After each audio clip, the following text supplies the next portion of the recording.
kami dari kelompok 2 akan menampilkan video tentang implementasi teori-teori dan juga ruang lingkup filsafat hukum. Selamat menyaksikan.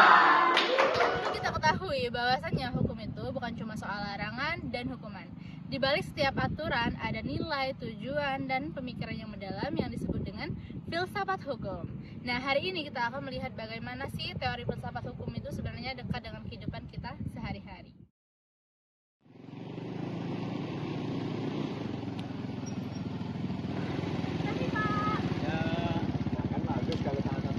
Ya, itulah Pak, kalau sebagai masyarakat kita harus taat aturan ya.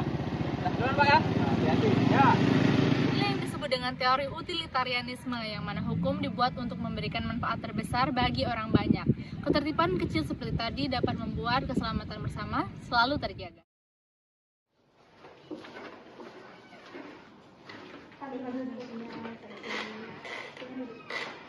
Jadi ibu tahu kamu nggak punya buku pelajaran. Ini ibu kasih buku untuk kamu gunakan dan untuk kamu belajar ya nak.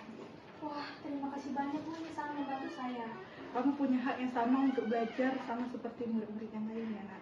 Baik Bu, terima kasih. Saya akan belajar lebih giat lagi. Silakan nak ke kelas ya. Iya, sama-sama.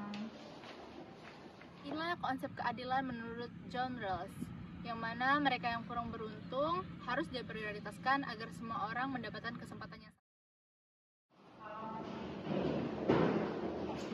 Permisi Pak, maaf sebelumnya di sini tidak boleh merokok. Peraturannya sudah tertulis di sini.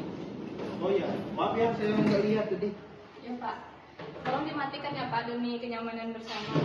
Ya, terima kasih ya. Terima kasih Pak. Ya. Inilah yang disebut dengan hukum positif, yang mana aturan tertulis yang sah yang harus dipatuhi oleh siapapun.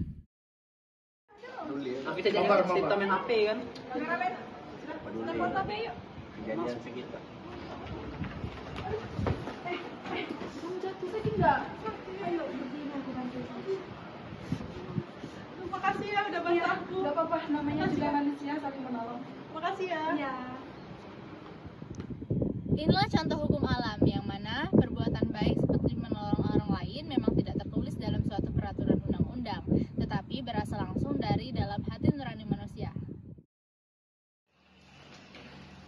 Oh iya teman-teman, aku mau tanya nih. Kan minggu kemarin itu kita kalau nggak salah bahas tentang ruang lingkup filsafat hukum tuh ya.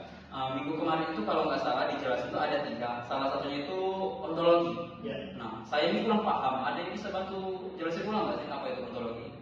Jadi ontologi itu tuh seperti memahami dasar keberadaan itu, betul? Ya, betul sekali. Nah, jadi yang kedua itu teman-teman ada namanya epistemologi. Epistemologi itu cara kita memahami, menafsirkan dan mempelajari hukum itu sendiri. Lebih lanjut lagi.